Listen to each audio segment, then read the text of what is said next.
Hello, this is Vincent, and welcome to Dogma Discussions. Today I have a new story for you, but first, let me remind you to hit the like button, put comments in below.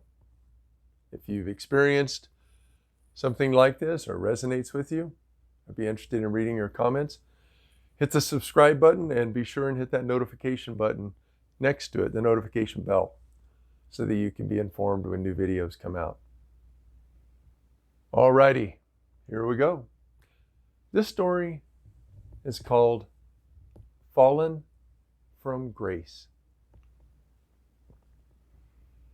Have you ever known a minister who was once beloved and then not, and in the end, forgotten? That situation occurred in my evangelical church during my teenage years. There was a certain evangelist, Brother Jimmy, who visited our church periodically for revivals. Sermons were all hellfire and brimstone, end of the world stuff. He was so beloved that his messages made the faithful want to go out immediately and save everyone. He could sell the death of the world as the greatest thing that could possibly happen for Christians, and the faithful loved him for it until they didn't. Why did they turn on him? It wasn't the message. The world is going to end. Repent before Jesus returns. Turn or burn. That's all standard dogma for fundamentalists, no matter who the pastor is. So, what happened? Well, people discovered that he was like the dogma he preached. Rigid, inflexible. They learned that he did not have the ability to self-reflect, to recognize the need to change. In the end, it caused him to not only lose his perspective, but also his beloved status. For those of you who aren't familiar with the revival culture, here's a brief introduction. Regular church services are like triage, patching up your spiritual wounds from Satan's attacks. Evangelists, on the other hand, act like spiritual reinforcements. They have the power to rout Satan and his demons and send them running, at least for a while. Brother Jimmy had this ability. Physically, he was a nondescript, unimposing guy. He stood about 5'7", was thin, wore black frame glasses, suits, leather shoes, and had the stereotypical brushed back hairstyle of evangelical ministers. Yet, for such an unassuming and affable fellow in person, he was hellfire in the pulpit. Once a year, Brother Jimmy would come to our church, and for a week he would preach every night, bringing in new members and firing up the congregation. Attendance, and very important to churches, money, always increased during and for months after a revival. At the time, Brother Jimmy was the most popular evangelist in our city, and possibly in the entire state. He would prance across the stage, holding his Bible firmly in one hand, admonishing the crowd while pointing at them with the index finger of his other. He was a master at controlling people's emotions through humor, exhortation, criticism, and fear-mongering. End of the world dogma was his forte. In the services, he begged people to come to God and repent before Jesus returned, and all unbelievers were lost. The earth, he said, was corrupt and sinful, that we should look forward to the end of the world because we would go to live with Jesus in heaven. Every year, the faithful of our church couldn't wait to hear his message. If only we could hear him more often, people would say. Then, at one point, The travel and economic uncertainty of the evangelist's lifestyle began to wear on him. At the same time, our church needed a pastor, and Brother Jimmy was beloved by everyone. So it seemed like a match made in heaven. At first, the pews filled with people who brimmed with excitement for his sermons. The faithful felt energized by his call to focus on heaven. Godly pursuits are all that matters, he would say. Be in the world, but not of it,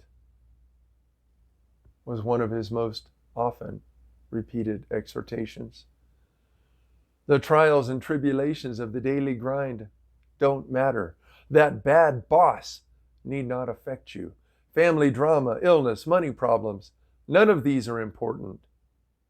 Spend your time, he would encourage, focusing on studying the Bible and preparing yourself for the return of Jesus Christ. Over time, though, the enthusiasm of the parishioners waned. There weren't near as many amens called out in his services. During his sermons, people shifted in their seats, bodies expressing mental boredom. So, what happened? People grew weary of being told that they constantly had to be prepared to fight Satan. The appeal of the end of the world dogma began to wane when it was all parishioners heard, week after week after week. The faithful were yearning for something uplifting. Although the deacons grumbled in private, no one would do anything. This was Brother Jimmy, for Christ's sake. You can't fire him. He's beloved. Then something happened. Church membership started to steadily dwindle. Yet Brother Jimmy, feeling the shift in interest, doubled down on his message. He continued to end his sermons in the same way. He called for people to come forward and be saved. Or, if you were already saved, you should reject your sinful lifestyle and rededicate your life to Jesus Christ. Furthermore, these calls were enhanced by him not just standing by the pulpit and asking people to come forward. No, he paced back and forth in front of the pulpit, pleading for people to come forward. The problem was this. Since it was the same, mostly older people in church at this point, week after week, his calls seemed to be out of place. How many times can a person be saved? According to church doctrine, once. And rededicate their lives? Maybe once a year. And so frustrated, people began to be absent, complaining to the deacons in private. Yet Brother Jimmy was undaunted. He saw this as an attack by Satan. Thus his sermons focused more and more on the end of the world, on Jesus' return, the world's destruction, on the rapture during which all the Christians will be taken up into heaven and everyone else left to suffer on earth. The sermons were wearing on the parishioners, but still, nothing was done. And then Brother Jimmy went too far. Let me take you to that moment. He is about halfway through his sermon, another one on the end of the world. He exhorts us to be vigilant. He chides us for no longer acting like the end of the world is coming. He claims that after 2,000 years, it's time. We are on the cusp of the rapture. Then, unexpectedly, he begins to weep. Tears stream down his cheeks. He takes his glasses off, and with the back of the hand that tightly grips his Bible, he wipes his face. The church is quiet as a tomb. I look at my father. His back stiffens. Everyone is uncomfortable. Brother Jimmy takes a few moments to compose himself. Suddenly, he burst forth with energy and begins yelling, relating how that every day he pleads to God to send his son. Please, he yells, please, God. And then, raising his hands above his head, looking up to the ceiling, in a distant voice, he confesses that some nights he goes into his backyard, that he lays face down in the dirt, pounding his fist into the soil, crying and praying for God to take him to heaven. The congregants are stunned. The service ends shortly thereafter, and people file out quickly. At home later, I asked my father why Brother Jimmy was crying and praying for death. My dad says that's not normal, that life is not that bad, and that a person praying for death has other problems, that Christians are not supposed to be miserable. That was news to me, since most Christians I knew were at least insufferable to be around, if not somewhat gloomy. But his point was well taken. Praying for death was beyond the pale. Sometime later, Brother Jimmy was asked to leave the church.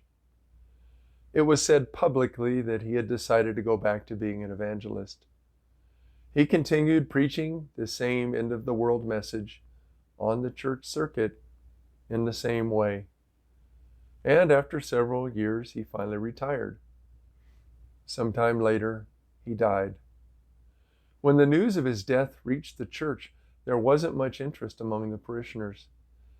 People merely discussed it in passing, how he had been a good preacher, and then he just lost it. But did he lose it? He was following the script. End of the world is a major focus for evangelists, a way to scare people into converting by telling them that the world can end at any point. No, his sin was this. He lacked the ability to self-reflect and consider why the attendance was dwindling, why he was losing people. Even those who adhered to the end of the world dogma didn't want to be beat over the head with it. The faithful wanted something to look forward to, and he told them to welcome death and destruction. Being a pastor is different than being an evangelist, but he wouldn't change his approach. Finally, he lost perspective, becoming so focused on the end of the world that he saw death as his best option. Brother Jimmy was a great evangelist, but he was dogmatic, close-minded, and in the end, it robbed him of both his beloved state and of any joy in living.